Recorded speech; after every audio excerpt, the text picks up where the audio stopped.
mengurangi zakat mal. Bolehkah ke orang tua kita sendiri, saudara kandung? Tidak boleh memberikan zakat kepada orang yang wajib dinafkahi. Istri, sayang, ini belanja kita sekaligus zakat awal. Tidak boleh memberikan zakat kepada orang yang wajib dinafkahi. Ananda kuliah di Jogja, ya, kiriman papa udah sampai? Sudah pak, itu sekaligus zakat ya. Siapa yang wajib kita nafkahi? Istri, anak, orang tua. Mertua itu sama dengan orang tua.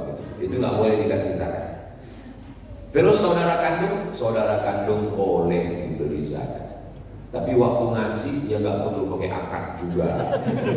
Aku serahkan zakat ini kepada karena kau termasuk salah satu dari asnaf fakir miskin.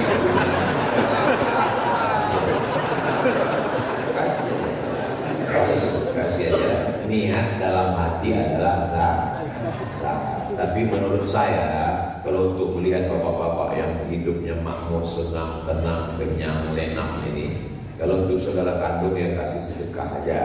Zakat kasih ke fakir miskin. Tapi kalau saudara mau dikasih, ingat prinsipnya tidak boleh memberi zakat kepada orang yang wajib kita nafkahi, suami, memberikan ke istri, anak, orang tua dan mertua. Dua, bagaimana cara menangani perbedaan pendapat atau pandangan antara teman seiman tanpa merusak hubungan persaudaraan kita dalam Islam? Contoh, Subhanal Malikil Ma'bud, Subhanal Malikil Mawjud, Subhanal Malikil Hayyil Ladzi la yanamu wa la yamutu wa la yafutu abada, Subbuhun Quddus Rabbuna wa Rabbul Malaikati war Ruh. Selesai salat tarawih, teman kita ngomong bid'ah itu. Kan berbeda. Apakah kita langsung ngamuk? Enggak. Jadi kita jelaskan, bro, kalau ngamuk kirim Israel. Kirim ke Israel. Jadi gini, dulu ketika selesai 2 rakaat mereka langsung berdiri. Assalamualaikum warahmatullahi wabarakatuh. Selesai 4 rakaat duduk, meluruskan urat-urat kaki karena berdirinya lama. Duduk istirahat itu namanya tarwihah. Apa namanya? Tarwihah. Duduk istirahat lagi tarwihah. Duduk istirahat lagi tarwihah. Jamak dari tarwihah tarawih. Tarawih artinya sholat yang ada duduk istirahat. Nah, waktu duduk istirahat itu di Makkah dulu mereka tawaf. Duduk istirahat untuk meluruskan urat kaki, saya tawaf dulu. Waktu tawaf itu bunyi tawaf itu apa bunyinya? Subhanallah, alhamdulillah, wa la ilaha illallah, wallahu akbar, subhanallah. Bagian tawaf, yang enggak tawaf, itulah dia baca Subhanal Malikil Ma'bud, Subhanal Malikil Mawjud. Jadi perbuatan berselawat, bertasbih, bertahmid di sela-sela tarawih tidak bid'ah. Kata Syekh Atiyah Safar, bukan kata Abu Somad. Jangan bilang kata Abu Somad. Kalau bilang menurut Ustaz Somad, Abu Somad itu yang pelaku bid'ah. Menurut Syekh Atiyah Safar. Mana referensinya? Nama kitabnya Fatawa Al-Azhar, kumpulan fatwa-fatwa dari ulama Al-Azhar. Itu salah satu contoh kalau kita berbeda pendapat. Sebenarnya yang berbeda pendapat ini tidak pernah terlalu masalah berbeda pendapat ini. Yang masalah itu berbeda pendapatan.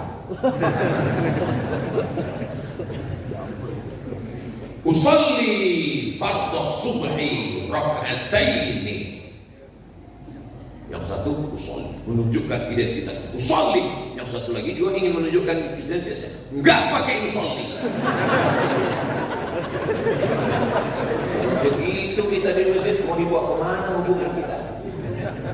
Hancurlah kita.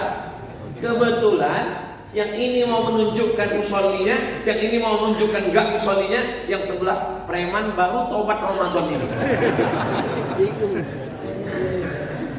Ya heran, kusangka waktu aku mabuk-mabuk dulu, kusangka kalian aman di dalamnya. Ternyata lebih solid kami di luar. Akhirnya dia gagal, aku batalkan aja lah hijrahnya. Gue udah mabuk lagi. Nengok lain lebih mabuk aku lagi. Jadi kita tinggal jelaskan. Ente kenapa pakai usolli? Niat itu kan letaknya dalam hati. Bukakan dia kitab fikih 4 mazhab. Nih, menurut mazhab Maliki, melafazkan niat usolli itu laisa bimasyru', tidak disyariatkan. Menurut mazhab Hambali, mengucapkan usolli itu adalah tidak sunnah. Tapi menurut mazhab Syafi'i mustahab, dianjurkan. Untuk apa dianjurkan? Lidaf'il waswasah, untuk menolak waswasah, ragu-ragu. Coba kalau nggak pakai, bagi orang yang ragu-ragu nggak pakai usolli, Allahu Akbar, tarawih apa witir ya? Apalagi di beberapa tempat yang nggak pakai komando, nggak pakai komandan, itu banyak jamaah tuh nggak tahu udah sholat apa, dia lupa ada berapa rakaat. Saya kok sholat apa? Yang penting sholat. Yang penting ada komandannya. Sallu sunnatal witri salasa raka'atin asabakumullah. Ibu-ibu biasanya itu tidak seperti bapak-bapak. Bapak-bapak tenang, walaupun nggak tahu bukan sembahyang. Kalau ibu-ibu nggak boleh pasti nanya, Pak, sholat apa? Imamnya jawab, witir 3. Kira-kira mana yang lebih baik? Pakai witir 3 gaya imam itu atau pakai Bilal? Kan bagus pakai Bilal. Jangan kelahi karena masalah ini. Ini masalah. Tapi kalau ada orang mengatakan sholat zuhur cukup dengan pejam mata, bayangkan itu sudah keluar dari sunnah wal jamaah. Adapun masalah bismillah sir jahar, masalah 21 witir atau 3 rakaat 1 salam, masalah subhanal malikil ma'bud. Tapi memang kita ini selalu mempermasalahkan yang tak masalah, yang benar-benar masalah malah tidak dianggap masalah. Itu khilafiyah tidak masalah. Itu semuanya masih dalam koridor Ahlus Sunnah wal Jamaah. Yang benar-benar masalah itu yang Palestina ini. Ini masalah. Saya masalah pink aja nggak saya permasalahkan. Asal ini mesti kita masalah. Mafi muskilah. Susah saya move on ini. 3. Bagaimana cara kita dapat memberikan dukungan dan bimbingan kepada teman seiman yang sedang mengalami kesulitan atau cobaan dalam imannya? Aku bro, waktu masih mabuk dulu, masih sakau dulu, hidupku tenang. Sekarang begitu aku ke masjid, sendal hilang, helm hilang, kerja hilang, bini hilang. Kok susah sekali ya? Tanya sama dia. Jangan kita nasihati. Orang kalau diceramahi, egonya bangkit. Tanya dia. Sebutkan sama saya nabi-nabi yang gak ada ujian hidupnya. Nabi Ibrahim ketemu dengan bapak penyembah berhala, ketemu dengan umat penyembah bintang-bintang, dibakar dengan api, istrinya mau diambil, menikah dengan Sarah gak punya anak, nikah dengan Hajar gak punya anak, 86 tahun lahir anak, setelah dapat anak disuruh asingkan ke Baitullah dekat Ka'bah, setelah anak dewasa mau disembelih. Nabi Musa belum lagi lahir sudah ada razia, siapa yang lahir laki-laki sembelih, dihanyutkan ke Sungai Nil, tinggal di rumah Fir'aun. Setelah dewasa meninju 2 masyarakat yang berkelahi, terusir dari istana, mengembala kambing 8 tahun, dikejar-kejar Fir'aun. Siapa yang tidak punya ujian itu? Dia diajak untuk berpikir, oh iya ya, Nabi Musa aja begitu, Nabi Muhammad apa lagi? Mereka ada yang penghuni surga, ujian hidupnya begitu, apalagi aku yang status belum jelas ini. Begitu cara kita. Jadi kita jelaskan hubungan kita dengan Allah ini dibangun dengan 2. Yang pertama, husnuzon. Apapun yang diberikan Allah kepada kita, kita husnuzon. Saya husnuzon. Apa yang diberikan Allah pada saya, itulah yang terbaik. Ini kadang kita ini banyak, kita punya program, kita tidak serahkan pada Allah, tapi kita paksa Allah untuk ikut kita. Ini anak-anak muda nih yang lagi kuliah jatuh cinta, dipaksanya Allah untuk ikut. Ya Allah, aku sedang jatuh cinta, tolong buat dia jatuh cinta pada. Kalau dia belum punya calon, jadikan aku calon. Kalau dia sudah punya calon, matikan calon.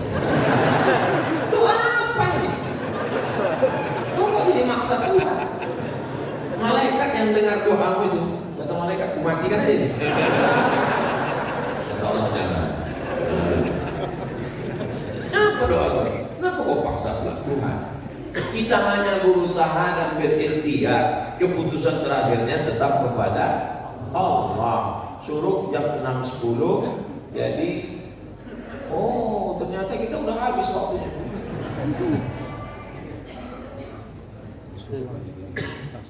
Nah, sampai sholat sunat isya. Ya. Jadi hubungan kita dengan Allah itu yang pertama adalah bandingkan diri kita dengan orang-orang soleh, wali-wali Allah, ulama-ulama. Ujian hidup kita ini belum ada apa-apanya. Yang pertama kita bandingkan. Yang kedua husnuzan kepada Allah. Yang ketiga ridho. Ridho itu apa Pak Ustaz? Ridho itu pernah melihat jenazah dimandikan? Pernah. Pernah nggak melihat jenazah melawan? Jenazah tidak melawan itu ridho. Jadi kalau saya jelaskan makna ridho, lughatan ridho, wastilahan ridho menurut etimologi sulit.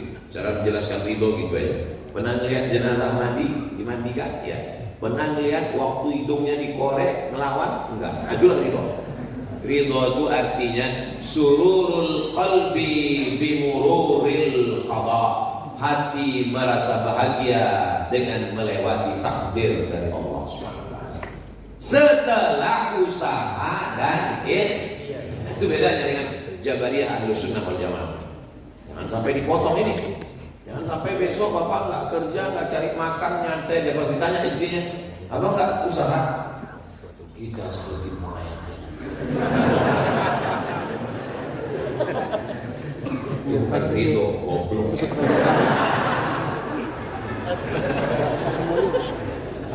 Nggak usah semuanya. Mana tahu ada suami ibu yang motong-motong ceramah saya, besok dia nggak keluar rumah, nggak ke kantor, nggak cari rezeki, nggak cari nafkah. Pas ibu tanya, mas kamu nggak kerja? Kita ridho seperti mayatnya. Ibu nggak usah marah, biarin aja. Nanti pas buka puasa dia kan nanya, mama buka puasa kita mana? Disitulah ibu jawab, kita mesti ridho.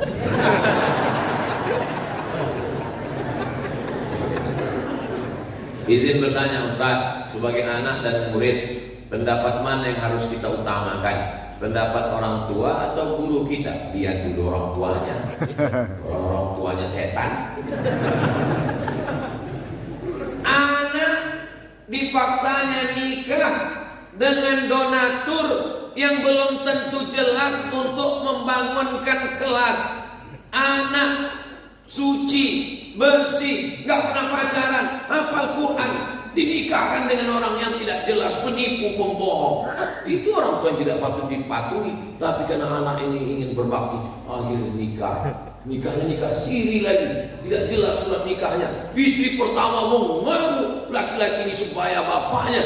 Akhirnya dia merasa, aku tidak pernah buat dosa, kenapa ujian hidupku begitu berat? Itulah sekelumit dari film yang berjudul Perjalanan Pembuktian Cinta. Nonton di bioskop. Saya belum nonton, baru ketemu sama sutradaranya, mendengar ceritanya itu, Allah luar biasa. Dan itu true story, diambil dari kisah nyata. Dan potong kirim ke Rini Reza. Mantap lah total ya. Yang penting siap. Kalau orang tuanya beriman kepada Allah, jadi begini. Ini suami, ini istri. Allah tidak bertempat. Allah mewujud bila makan. Allah ada tanpa tempat. Kalau menunjuk itu hanya sebagai perumpamaan. Ini suami, ini istri. Tujuan mencari ridho Allah. Dia semakin dekat kepada Allah nanti semakin dekat atau makin jauh? Makin dekat. Ini ridho Allah. Suami berjalan menuju ridho Allah, istri juga berjalan menuju ridho Allah. Dia makin dekat atau makin jauh? Makin dekat. Begitu juga dengan guru dan orang tua. Guru di sini, orang tua di sini. Dua-duanya mencari ridho Allah. Kalau mereka sama-sama berjalan makin dekat atau makin jauh? Makin dekat. Jadi kalau ada orang tua yang jauh dari guru, guru jauh dari orang tua, berarti mereka bukan mencari ridho Allah. Mencari ridho siapa nggak tahu, bisa jadi mencari ridho Roman. Mohon maaf Bang Haji.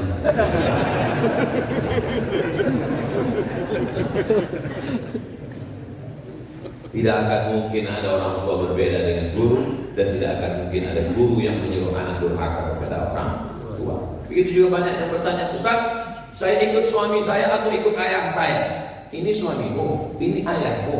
Kalau suamimu mencari ridho Allah, ayahmu juga mencari ridho Allah, mereka akan ketemu pada ridho Allah. Termasuk kita subuhin, kita sama-sama mencari ridho Allah dan bertemu kita di sini. Aku tidak pernah mencari kamu, kamu pun tidak pernah mencari aku. Panitia mempertemukan kita. Yang terakhir, saya ingin bertanya. Saya pernah bernazar kepada ibu saya waktu kritis. Jika ibu saya sembuh, saya motong 1 ekor kambing. Terus ibu saya sembuh sehat. Tapi jangka waktu seminggu ibu saya sakit lagi dan meninggal dunia. Apakah nazar itu berlaku? Berlaku karena dia sempat sehat. Kita kan nazarnya sempat sehat. Jadi kata kunci keywordnya adalah sehat. Jadi bernazar. Sebetulnya nazar itu mengeluarkan uang orang yang bakhil. Nazar itu orang bakhil gak mau keluar uang kecuali melalui nazar. Dia mau beribadah, tapi dia tahu menawar dulu dengan Allah. Ya Allah, aku mau ini potong kambing, tapi luluskan dulu anak. Kalau nggak lulus sampai mati aku nggak akan potong kambing.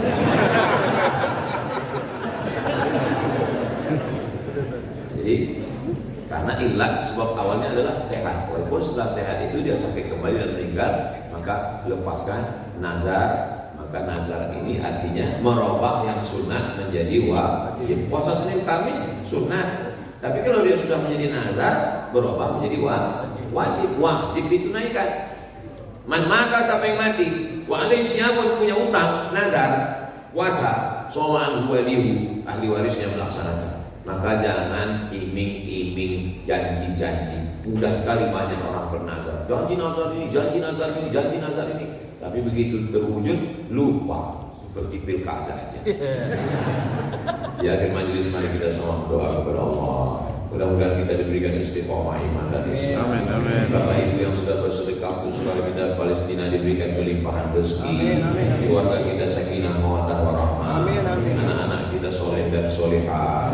Indonesia dijaga Allah baldatun thayyibatun wa rahmatuh. Ala hadirin niyah al-Fatihah. A'udzu billahi minasy syaithanir rajim. Bismillahirrahmanirrahim. Alhamdulillahi rabbil alamin. Ar-Rahmanir Rahim. Maliki yaumiddin. Iyyaka na'budu wa iyyaka nasta'in. Ihdinas siratal mustaqim. Siratal ladzina an'amta 'alaihim ghairil maghdubi 'alaihim